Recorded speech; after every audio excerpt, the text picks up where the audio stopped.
always true. We ask the questions. What is needed in the world?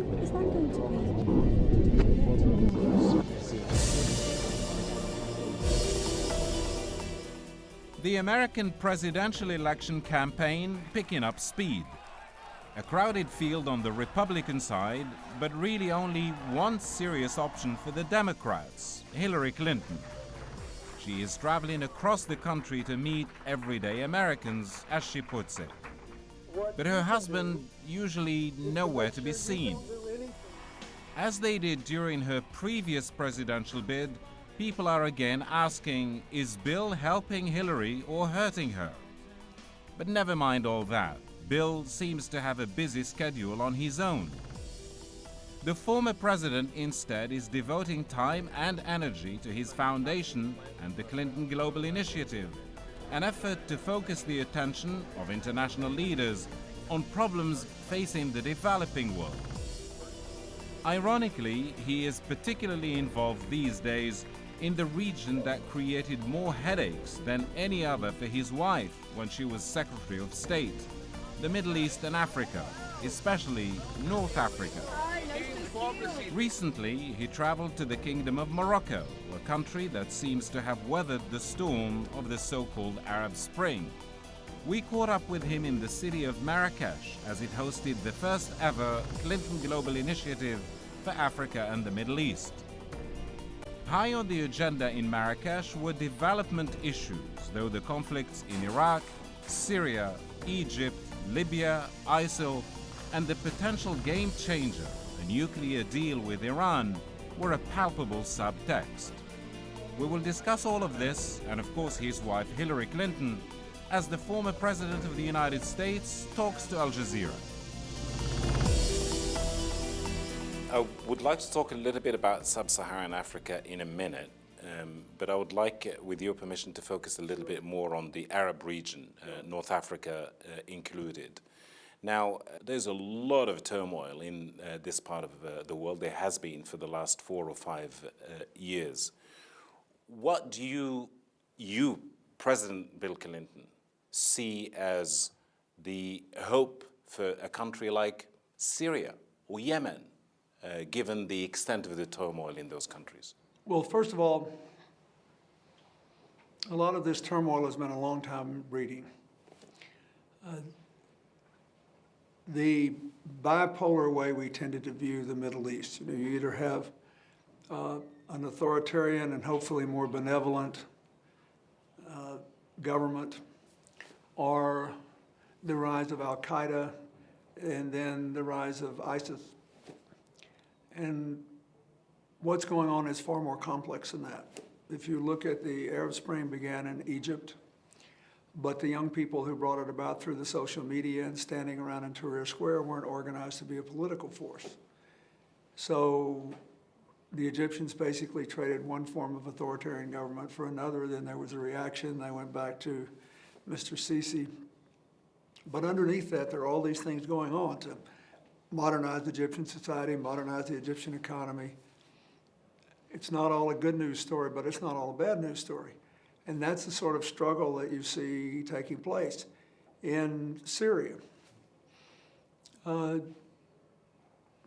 President Assad and his father had an authoritarian government that was nevertheless more secular and more inclusive of minority groups and had more opportunities for women, but in a non-democratic setting. So when the revolt started, and then it was not a violent revolt at the beginning, but when President Assad answered it with violence, then predictably you had more radical groups trying to topple the Assad government and more moderate ones. And so the jury's out. Meanwhile, you've got all these massive numbers of Syrian refugees in Jordan and Lebanon and Turkey.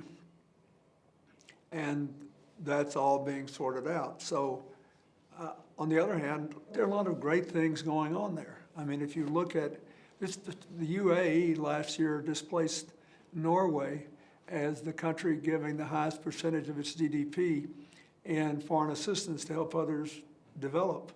And there are, as you know, plenty of other examples I could cite. So I think the region is in turmoil, but it's not all negative. And so there is a struggle between the positive forces bringing us together and the negative forces driving us apart. So I hope by coming here, we can at least highlight the positive ones and figure out ways to accelerate them, because you can't spend all your time trying to stop bad things from happening. That is the province of government, however. The rest of us, not in government, should spend more time trying to make more good things happen, to give more hope to the young people of the Middle East. It's the youngest place on earth now, with a huge percentage of people under 18. With all the economic growth that's occurring, there's still not enough to provide enough jobs.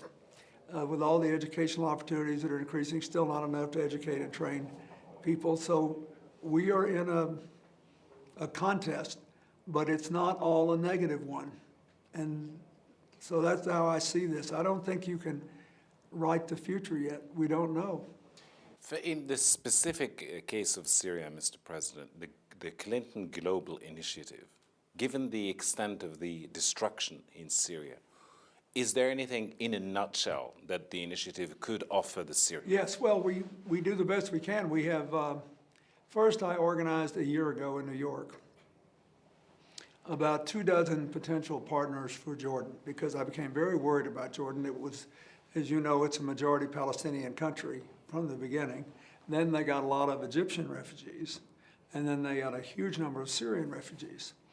They have bent over backwards not to put them in camps, but to incorporate them into communities.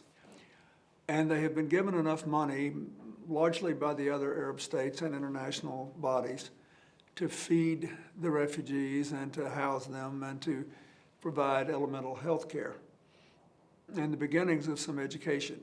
But there should have been an economic strategy to create more infrastructure and do things that would boost the Jordanian population as well as the Syrian population. So we're trying to do that.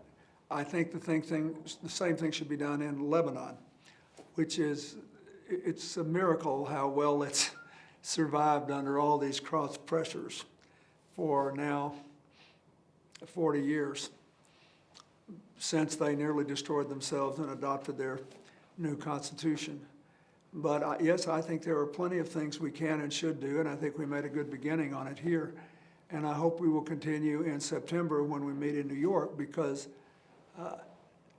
these people may be away for quite a long time. I think we're a good ways away from resolving this Syrian crisis.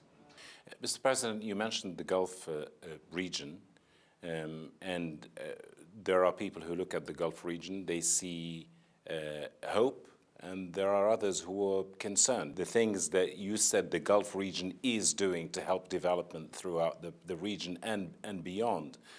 But this region also faces security challenges. The Saudis, for example, keep talking about their concern about Iran. There's the issue that Americans and others are very worried about, ISIS. Where do you see things going with the Gulf region? Well, first of all, I believe that ISIS will be defeated if the people who live in its path believe there is an alternative which includes them. If you look at Iraq, for example, we've seen this movie before. When Al-Qaeda in Iraq became so extreme, they started decapitating Sunni tribal leaders who didn't suppress their women as they felt they should. President Bush's so-called surge worked because of the Sunnis in the western part of Iraq rising up and taking control of their destiny. ISIS is an unusual example of a non-state actor trying to create a state in its wake, going beyond anything that Al-Qaeda did in terms of its sophistication. But it's highly exclusive and highly extreme and highly violent, and it's inconsistent with the culture of many of the people that are in the way. So I think that what the United States and others should be doing is trying to empower people to defend themselves and stand up against it. But also the rest of us should be trying to give an alternative model of the future that is more inclusive and leads to greater prosperity and opportunity. And I think, we just have to be prepared to fight this out until it's resolved. But I do not believe an exclusive, negative, violence-based movement is going to prevail if the rest of us are not passive in the face of it. What do you see the future holding for the Gulf region in terms of the Saudi fears about Iran, for example? I think that depends upon first it depends upon the outcome of these negotiations. This is one of those things where everything really is in the details. If you could, with some confidence, say that this agreement means that Iran will not be able to develop a nuclear weapon for a decade, or at least would not be able to do that without being caught, which would immediately reimpose the sanctions, then nearly everybody, including even the Israelis, would prefer that to a military action, which on top of all the things that are going on now and what happened before in Iraq and in nearby Afghanistan, nearly everybody would say it's worth doing. And I believe that if you come to the United States, you would think that that determination is now up to the skeptics in the United States Congress, because the president has agreed to present this deal to the Congress. But actually, the most important voters may be the Saudis and the other Arab states that are capable of affording their own nuclear capacity. Because if we agree to protect them, and they agree that this deal is better than any kind of military action, and they understand that if we get an agreement and then the U.S. walks away alone, the sanctions will collapse anyway, then there's a chance we can go forward together without what the Saudis and other Sunni states are worried about, which is a fundamental alteration in the balance of power and the so-called Shia crescent, you know. I think that's important. I think if the Bahrainis, which have had astonishing success in raising the involvement of women in their political process and in promoting more broadly shared economic growth, if they can make some headway on the problems within their own country, I think that will blunt that movement, and I think we'll be in pretty good shape. But we have to wait and see what the details are. We have to wait and see what the assurances are. This is one thing where all the rest of us who are not nuclear scientists have got to really have people we trust to tell us, here's how it's going to work, here's what will happen if it doesn't work. Aside from the Middle East, Bill Clinton is using his influence and name recognition to raise funds for programs in Africa. From AIDS to Ebola, there is no shortage of challenges here. But apart from all that, Clinton sees a dramatic geopolitical change on the horizon. He is convinced the 21st century will be shaped by what is about to happen here on the African continent. And the American public, he says, needs to see that. You have been traveling of late in Africa. A lot of people, not just in Africa, but in other parts of the world, including in your country, the United States, are wondering what is the future of that continent and why should we bother paying so much attention as Americans to the continent of Africa? What do you say to that? First, it's a great opportunity. In the last decade, 6 of the 7 fastest growing economies in the world have been in Africa.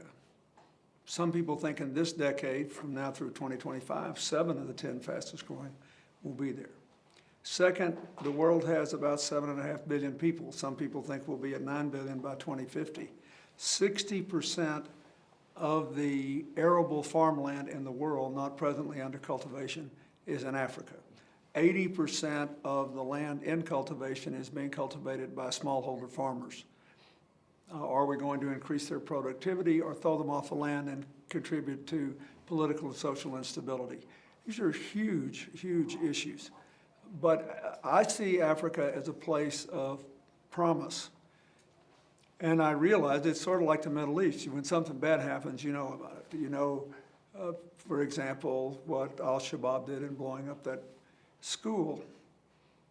But it's also true that in Kenya, there are enormous strides being made to bring marginalized poor kids into the mainstream from both the Muslim and Christian communities, and to do it together. Everybody knows about the first story, not so much the second. If you look at Tanzania, where I was, we have all these farmers now we're trying to help, and I was with one, a woman with 7 children who has more than tripled her income in 1 year, can send her children to school, and she and the people in our farming program, they feel like they got a piece of the future now. This is a very big deal. In Liberia, they're 4 days or 3 days now away from being declared totally Ebola-free.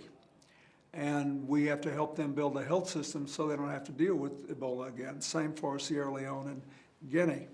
But these are places of possibility. Before the Ebola outbreak, one of my partners in the Global Initiative, at my request, went and looked at Liberia and wound up building 2 hotels there, one of which gave them the beginnings of a tourism economy on the ocean, and the other was a business hotel for people wanting to invest in Monrovia and the surrounding areas. So I really think that we should see Africa first as a continent, not a country. Too many Americans, you know, I saw the tourism numbers went down in southern Africa when the Ebola epidemic broke out in northwestern Africa, and those countries were closer to Europe than they were to South Africa, or to Tanzania, or to Mozambique, or to Kenya. So we need to see this as a great opportunity. I've been working on this now,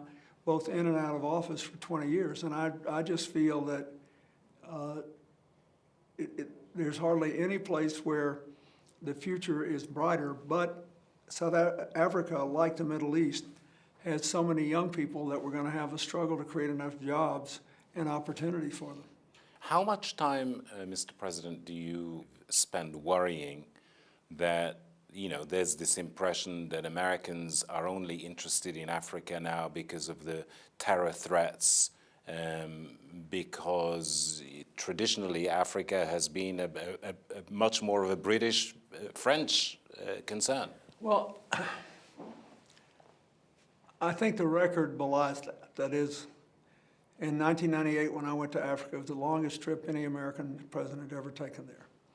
In 2000, I signed the Africa Growth and Opportunity Act, which is up for reauthorization this year, which created hundreds of thousands of jobs in Africa.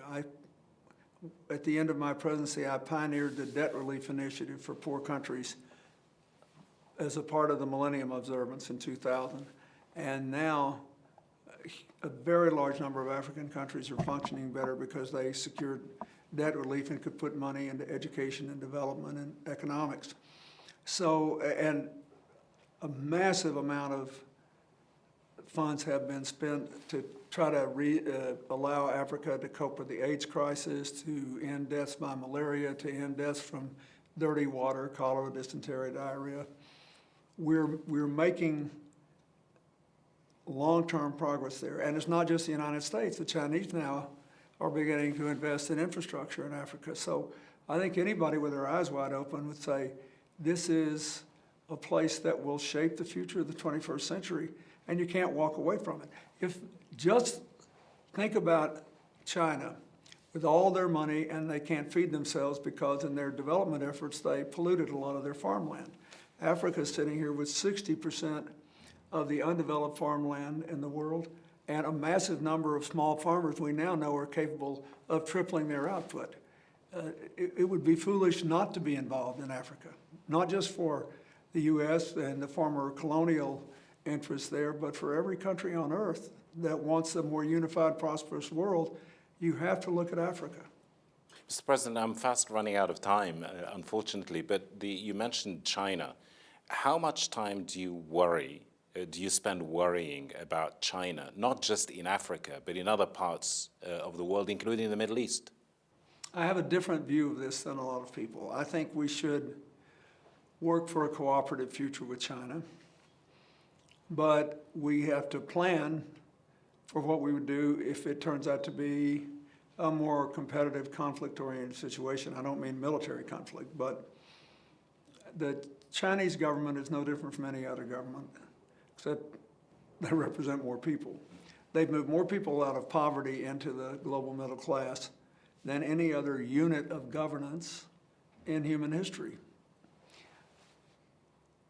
They believe, rightly, that they deserve a good deal of credit for that, and they worry about how they're going to feed all those people in the future. They're worried about how they're going to meet their natural resource needs, from everything from energy to precious metals and rare earths.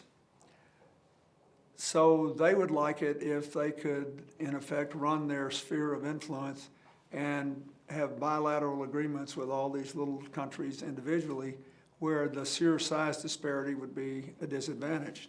We believe that all of us, including the United States, should get into rules-based networks where everybody, without regard to size, has a chance to be heard. So we have differences with China. But on balance, the rest of the world should feel good. China has a strong leader, Japan has a strong leader, India has a strong leader. These are three big countries that will shape the way the world works. And if they succeed in their internal modernization, I believe that will make them more willing to cooperate with each other and the rest of us to build a world we can all share. And the world is so interdependent. We've got to work for shared prosperity and shared governance. We can't win anymore by taking something away from somebody else. We've got to win by figuring out how everybody can come out ahead. Mr. President, before I thank you and say goodbye, I hope you can say something about Hillary Clinton before we finish this. There's a lot of interest in Hillary Clinton in this part of the world, especially when she was Secretary of State. There's a lot of interest in her now in your country, in the United States. The whole situation in Libya, in Syria, and all those other places when she was Secretary of State, how much do you think that will impact her chances of becoming possibly the next president of the United States, given the extent of the debate between Democrats and Republicans in the United States about that, for example? Well, first, I think the most important issues in the United States are likely to be domestic, economic, and social issues. That is, our economy grew in a balanced fashion in the 1990s when I served. It's the only time in 50 years when each quintile of the American economy gained comparably.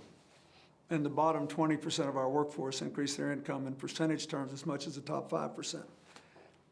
So since then, since 2001, we've been struggling to restore shared prosperity. After the crash, it was impossible. We just had to begin to build again. Now I think it is genuinely possible for us to have an economy that works for everybody. And I think that's what the election will be about. I think foreign policy will play a role. And how it will play out, I don't know. The Republicans will attempt, if she is fortunate enough to be the nominee of our party, they'll probably try to make every problem we have look like it was her fault.